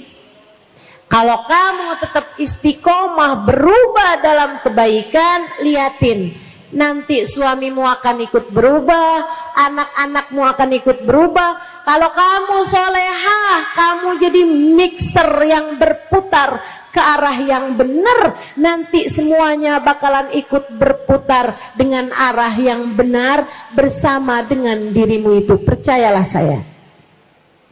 Memang gak instan, Bu. Gak kamu sekarang solehah, besokannya suami kamu atau anak-anak kamu langsung jadi solehah. Gak gitu. Gak gitu. Apalagi modelannya kamu yang nyinyir mulu sama suami. Bangun subuh, astagfirullah. Kamu nih jadi imam loh dalam rumah tangga. Dia baru bangun tidur udah yang, kamu nih kalau nggak jadi imam dalam rumah tangga yang bener, neraka.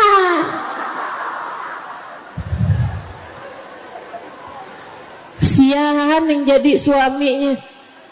Ya Allah, ya Allah. Ayo belajar buat bisa jadi mixer yang bagus, insya Allah. Berputar perlahan tapi pasti. Terus istiqomah di jalan Allah. Terus mendekat dan introspeksi diri, perbaiki diri. Nggak usah tanya, kok anak saya ngomongnya kasar ya? Akan tetapi kamu perbaiki diri dengan tidak pernah berbicara kasar kepada siapapun. Itu cara paling benar memperbaiki anak-anakmu. Kamu gak suka apa? Ustazah, saya gak suka nih sama anak saya nih gak dengerin saya. Saya balik tanya, kamu apakah selama ini sudah mendengarkan dengan baik anakmu tersebut? Ustazah boro-boro dengerin, dia gak pernah ngajak ngomong sama saya. Ya itu, anakmu kenapa gak seneng ngomong sama kamu? Karena kamu selama ini tidak cukup mendengarkan dia. Gimana dia mau ngomong, Bu? Dia baru mau ngomong cerita dikit aja kamu bilang iya mama udah tahu. Ya susah. Belajar buat jadi pendengar yang baik biar anak juga kayak begitu. Jadi ibu-ibu sekalian, tuh nomor 1 benerin niat. Kalau pengen jadi ibu yang Allah mau, yang kedua jadilah ibu yang takwa.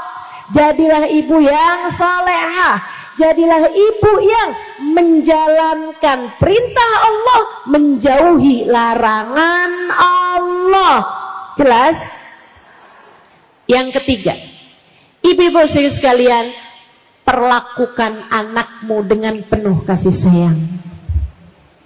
Penting, ini penting, Bu, penting. Perlakukan anakmu dengan penuh kasih sayang. Tahukah kamu, bahkan kepada binatang ternak atau tunggangan saja, Nabi Muhammad tidak pernah memukul mereka. Sama kuda, Nabi gak pernah mukul kudanya, Bu, biar jalannya cepet, gak pernah. Nabi punya unta, seneng dah dari untanya Nabi. Kalau lagi mau ngebut, Nabi biarin. Kalau lagi mau santai, Nabi biarin. Ibu-ibu sekalian, jangankan sama anak, apalagi anak sendiri, ama kuda Nabi Muhammad gak pernah mukul, ama unta Nabi Muhammad gak pernah mukul, ama keledai Nabi Muhammad gak pernah mukul. Padahal ibu-ibu sekalian, keledai itu binatang yang suaranya paling nyebelin. Ibu pernah dengar suaranya keledai? Belum pernah? Dengerin dah, Bu, saya gak bisa nyontoin.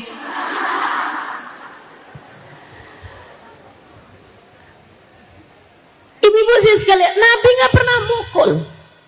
Jadi sangat saya sarankan kepadamu, mulai sekarang jangan pernah terfikir buat mukul anak, jewer anak, apalagi nampar anak, nyubit anak.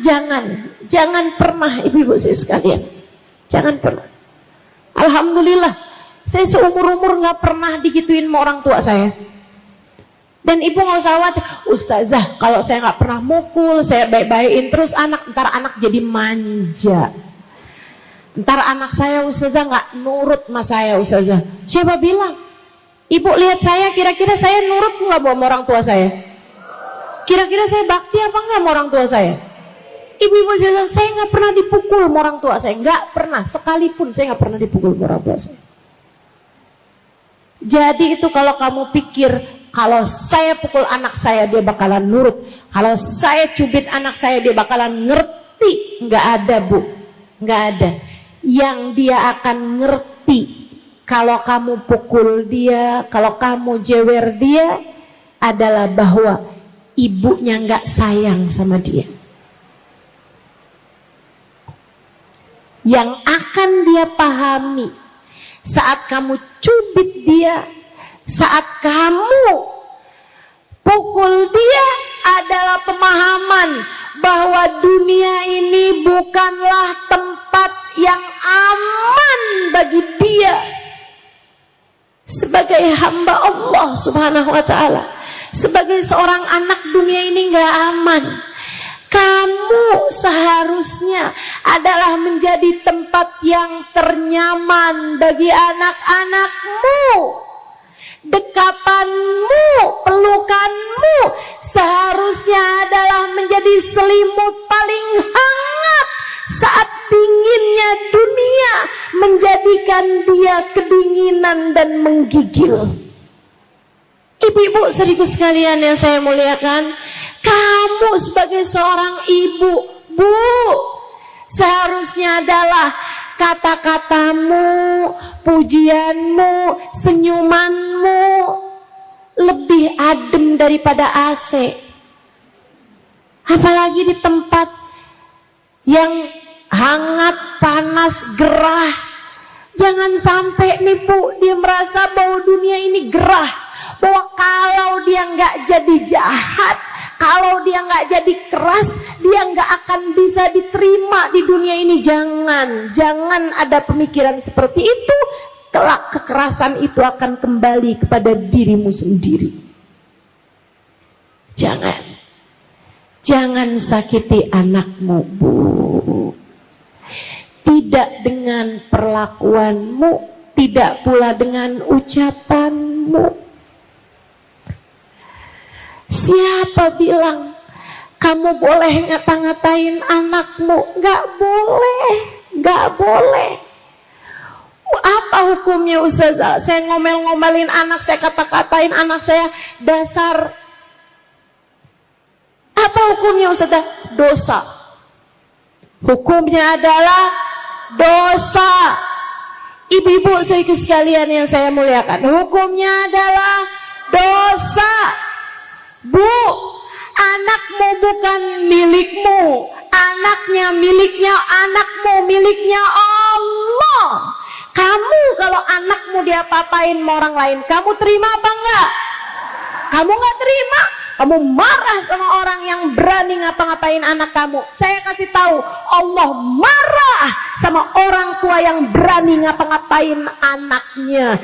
Allah seakan berkata, anakmu bukan milikmu, anakmu adalah milik aku. Kamu berani-berani terhadap hambaku, aku akan murka padamu. Hati-hati, hati-hati. Ustazah, rezeki saya susah banget Ustazah. Coba lihatin, kamu suka marah-marah gak sama anak kamu? Coba lihatin. Ustazah, saya kok jadi orang nih Ustazah, kok kayak hidup saya susah mulu nih Ustazah. Hidup saya di dunia ini susah mulu Ustazah. Coba lihatin cara kamu memperlakukan anak-anakmu seperti apa. Bu, kamu jangan salah.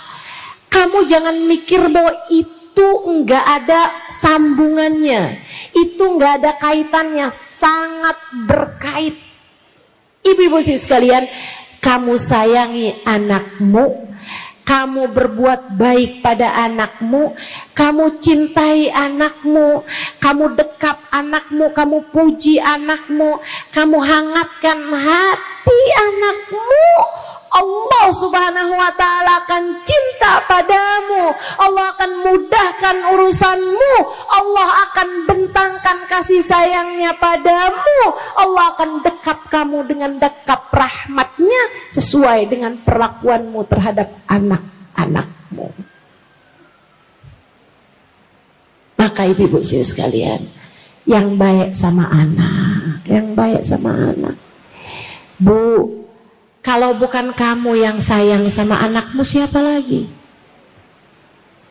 Ibu-ibu sekalian, seperti yang tadi saya sudah sampaikan, saya nggak pernah hamil, saya nggak pernah punya anak.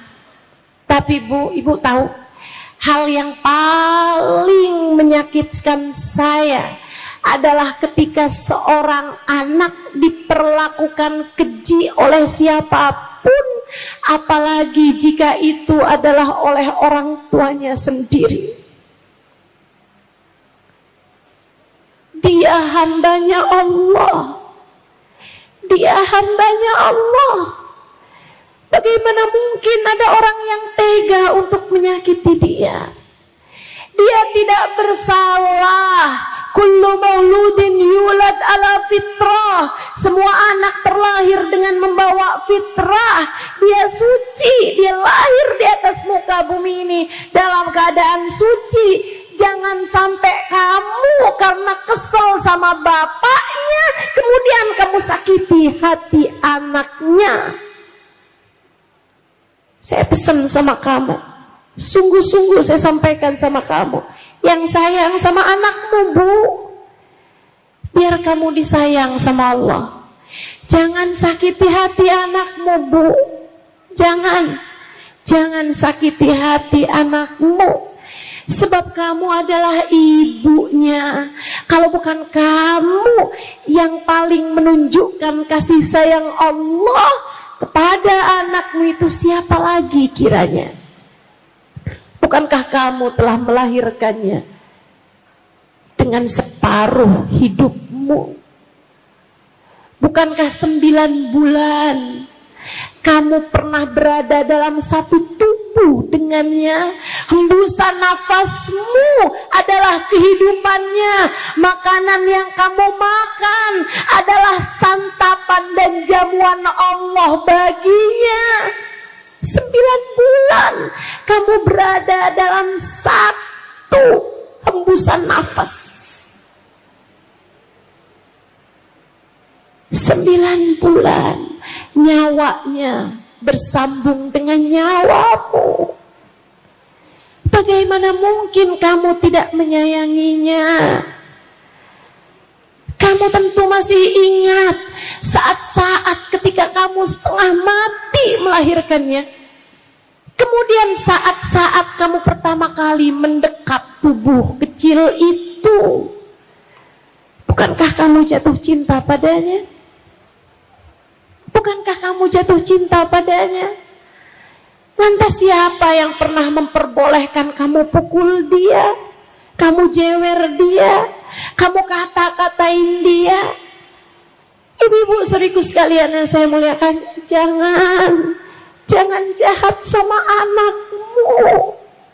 Sayangi anakmu, Bu, sayangi anakmu, biar penciptanya menyayangimu. Cintai anakmu agar penciptanya, pemiliknya mencintaimu. Pastikan anakmu berada dalam keadaan aman, nyaman, agar segala kenyamanan Allah berikan padamu. Insya jelas. Sebelum saya sampaikan masih ada 2 lagi poin. Saya ulangi lagi. Yang pertama tadi apa? Yang kedua apa? Takwa, jadilah ibu yang soleha. Yang ketiga apa tadi? Sayangi anak, perlakukan anak dengan penuh kasih. Yang keempat, pastikan nafkah yang kamu berikan dan atau suamimu berikan berasal dari nafkah yang halal. Penting.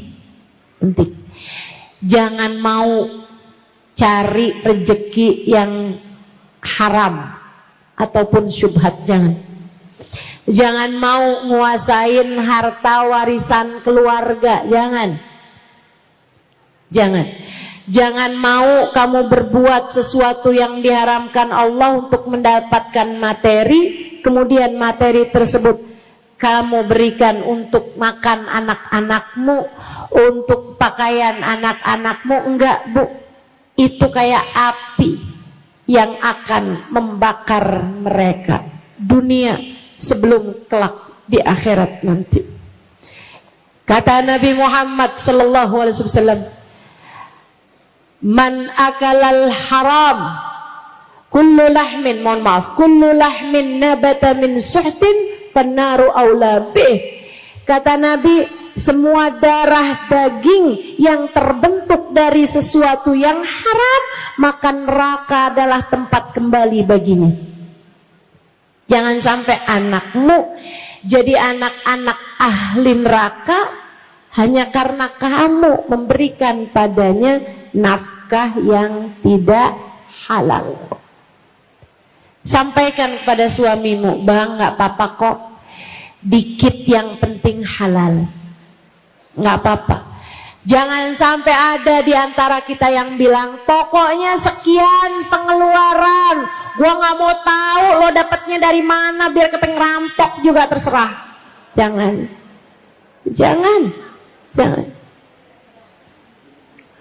Sampaikan kepada suamimu, penting bagi kita buat jaga hidup kita dunia akhirat. Penting bagi kita jaga kehidupan anak-anak kita dunia akhirat. Pastikan bahwa yang masuk ke dalam diri kita adalah yang halal. Dari nafkah yang halal, dari kerja yang halal, dari uang yang halal. Insya Allah kita usahakan semaksimal mungkin. Sebab katanya Asyibli, man akalal halal ata'at jawarihuhu sya'am aba, wa man akalal haram asat jawarihuhu sya'am aba. Siapa yang masuk makanannya halal, akan taatlah anggota tubuhnya, mau atau tidak mau. Dan siapa yang masuk uangnya itu haram, makanan yang masuk dalam dirinya adalah dari uang yang haram, maka akan bermaksiat dan berbuat dosalah seluruh anggota tubuhnya, mau atau tidak mau. Maka ibu-ibu sekalian, kalau kamu lihat, ustazah, nih anak saya ini udah bener loh ustazah, padahal saya udah didiknya dengan benar, saya nggak pernah ngomong kasar sama anak saya, tapi kok ya anak saya kok bandel, kok nggak denger ucapan saya, kok dia nggak nurut sama saya, kok dia nih kerjaannya ngerjain yang nggak bener mulu nih ustazah. Coba periksa nafkah yang masuk ke dalam dirinya. Coba periksa kerjaan suamimu, kerjaan dirimu untuk mendapatkan nafkah, apakah ia dari jalur yang halal ataukah masih ada yang syubhat apalagi haram masuk dalam rizkimu tersebut. Hati-hati, hati-hati. Pastikan rizkinya rizki yang halal. Ibu-ibu sekalian yang saya muliakan, yang terakhir, ibu-ibu, jangan pernah nyerah urusan anaknya dalam masalah mendoakan dia. Ini pesan saya sangat berpesan padamu. Kayak apapun anak kamu, jangan pernah nyerah sama anak kamu. Jangan sampai datang waktunya, atau jangan sampai ada kamu dalam situasi di mana kamu bilang, saya udah nggak sanggup lagi deh sama dia, saya udah nggak ridho lagi sama dia, udah saya putusin, saya keluarkan dia dari kartu keluarga. Jangan pernah nyerah sama anakmu, Bu. Kayak apapun aja kesalahan dia, kayak apapun aja dosanya, kayak apapun aja tingkahnya, akhlaknya, kamu boleh marah, kamu boleh kesel, tapi kamu nggak boleh nyerah. Saya sampaikan dengan sungguh-sungguh padamu, atas nama cinta, atas nama sayang saya sama kamu. Sebab kamu adalah umat Nabi saya, Nabi Muhammad SAW. Saya ingin mendapatkan kasih sayang Nabi saya, karenanya saya menyayangimu, Bu. Saya sampaikan padamu, jangan pernah nyerah sama anak kamu. Saya minta tolong sama kamu. Semarah apapun kamu sama anakmu, jangan pernah kamu mengangkat tanganmu kemudian kamu bilang, ya Allah saya nggak ridho sama anak saya. Jangan pernah. Jangan pernah. Saya minta tolong sama kamu.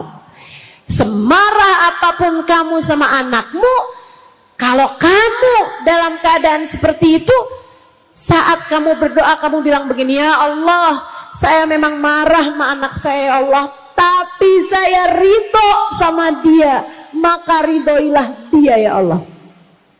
Saya marah memang sama anak saya kesel sama anak saya, ya Allah, tapi saya ridho sama anak saya, ya Allah. Ampunilah saya, ampunilah anak saya, ya Allah. Bimbing saya biar bisa jadi ibu yang baik buat anak saya. Bimbing anak saya, ya Allah, biar bisa jadi anak yang baik buat saya, ibunya. Minta sama anakmu, minta sama Allah SWT seperti itu. Kenapa? Nih dengerin.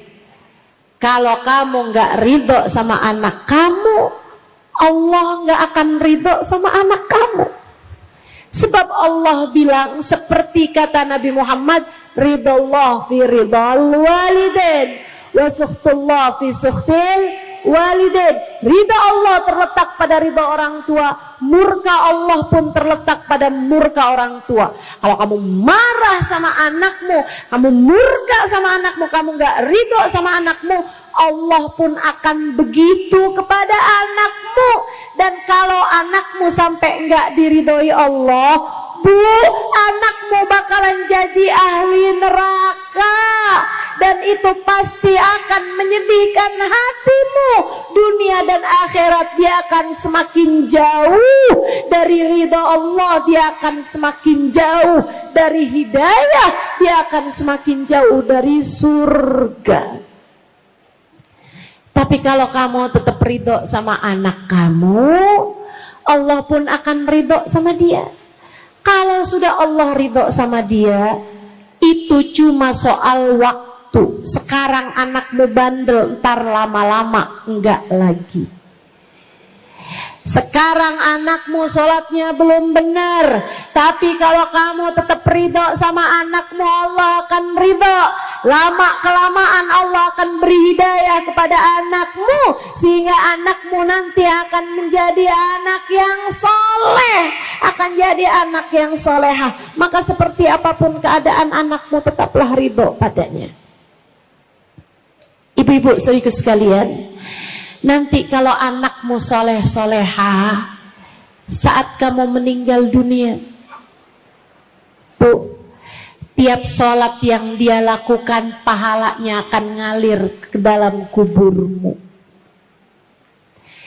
Kalau kamu meninggalkan anak yang soleh-soleha, setiap sedekah yang anakmu lakukan, pahalanya akan ngalir ke dalam alam kuburmu. Kalau anakmu adalah anak-anak yang baik, anak-anak yang mulia, setiap kebaikan yang dia lakukan, setiap amal soleh yang mereka kerjakan akan mengalirkan pahalanya ke dalam alam kuburmu sesudah kamu mati nanti. Ibu-ibu tahu, setiap kali saya mengajar, pahala ngajar saya ngalir ke dalam kubur ibu saya. Ibu-ibu sekalian, ngalir ke dalam kubur ibu saya, yang dengannya mudah-mudahan ibu saya Allah tempatkan di tempat paling nyaman. Ibu-ibu sekalian yang saya muliakan, yang dengannya semoga saya bisa menjadi anak yang solehah bagi ibu saya. Ibu-ibu sekalian, bukankah enak kalau kayak begitu? Karenanya Bu, jangan pernah nyerah sama anakmu, doakan anak dengan doa-doa yang baik. Doakan terus aja, doakan. Tiap habis sholat kamu doain, tiap keadaan apapun kamu doain. Kayak tadi tuh lagi qiyam, waktunya doa mustajab, doain anak-anak kamu, doain. Ibu-ibu sekalian, saya pernah ketemu perempuan sangat solehah, usianya sekarang udah lebih dari 100 tahun. Ibu-ibu sekalian, itu Bu nggak pikun, masih ingat sama semua orang, ngomongnya masih benar, di atas 100 tahun umurnya.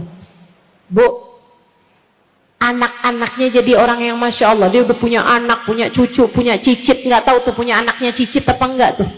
Pokoknya sampai banyak banget gitu keturunannya, karena usianya emang udah sangat tua. Saya tanya sama beliau pesennya, kok bisa anak-anaknya Masya Allah gitu kan. Dia bilang, saya tiap malam nih Ustazah, saya nggak bisa tidur. Orang tuh kok udah semakin tua Ustazah, tidurnya jadi semakin dikit. Katanya dia nih, kata beliau. Terus beliau bilang, jadinya saya baca Quran aja Ustazah, baca Quran banyak-banyak, abis itu saya sholat witir. Dia bilang, anak saya nih, kalau nggak saya salah ingat ya, anak saya ada 6 Ustazah. Habis setiap kali sholat witir tuh 2 rakaat, saya doain anak saya yang nomor 1. Saya bilang, ya Allah, sayangin dia, sayangin istrinya, sayangin anak-anaknya, saya sebutin nama-namanya. Saya sayangin ya Allah mantu-mantunya dia, saya sebutin nama-namanya. Sayangin ya Allah cucu-cucunya dia, saya sebutin namanya, cucu-cucunya, anak-anaknya dia maksudnya. Saya sebutin semuanya Ustazah, sampai ke cucu-cucunya, sampai semuanya Ustazah, saya sebutin nama-namanya semuanya Ustazah. Dia bilang, nanti saya sholat lagi 2 rakaat, saya bilang, ya Allah, sayangi anak saya yang nomor 2 Ustazah. Ya Allah, saya sebutin nama-namanya semua, nama anaknya, mantunya, sama cucunya, semuanya tuh Ustazah, bawa-bawanya. Dia bilang, saya doain, habis itu sholat lagi 2 rakaat, saya doain, saya sebutin semua nama anak saya yang nomor 3. Begitu Ustazah saya tiap malam. Ya nggak salah Bu, anaknya semuanya jadi anak yang berkah, jadi anak yang solehah. Ibu-ibu saudariku sekalian saya muliakan, kamu juga gitu. Kalau kamu kepengen anak-anak kamu soleh-solehah, kamu menjadi ibu yang Allah mau. Walam akun bidu'ai rabbi syaqiyya, katanya Nabi Allah Ayyub alaihissalam, ya Allah, aku nggak akan nyerah terhadap berdoa kepadamu ya Allah. Jangan pernah nyerah dalam mendoakan anak-anakmu. Doa terus, doain terus. Sekarang belum soleh, sekarang belum soleha, doa terus, nanti kamu akan lihat anak-anakmu soleh-soleha. Jangan pernah nyerah sama anak. Jelas? Insya Allah. Nah detil, udah itu tuh. Saya udah ngomong lama, suara saya udah mau habis. Ya Mbak ya? Diinget-ingetin pesan saya. 1 apa tadi? 2 apa tadi? Takwa. 3 apa tadi? Sayangi anak. Yang keempat apa tadi? Rezeki yang kemudian yang terakhir apa tadi? Doa. Ya, doa terus. Doa terus. Jangan pernah nyerah dalam mendoakan anak-anakmu. Tetaplah mencintai mereka dalam doa. Mau anaknya deket, mau anaknya jauh, mau anaknya taat, mau anaknya nggak taat, mau anaknya benar atau lagi nggak benar sekalipun, tetap didoain, tetap terus didoain, terus didoain. Insya Allah. Rabbana zalamna anfusana wa illam taghfir lana wa tarhamna lanakunanna minal khasirin. Rabbana atina fid dunya hasanah wa fil akhirati hasanah wa qina adzabannar.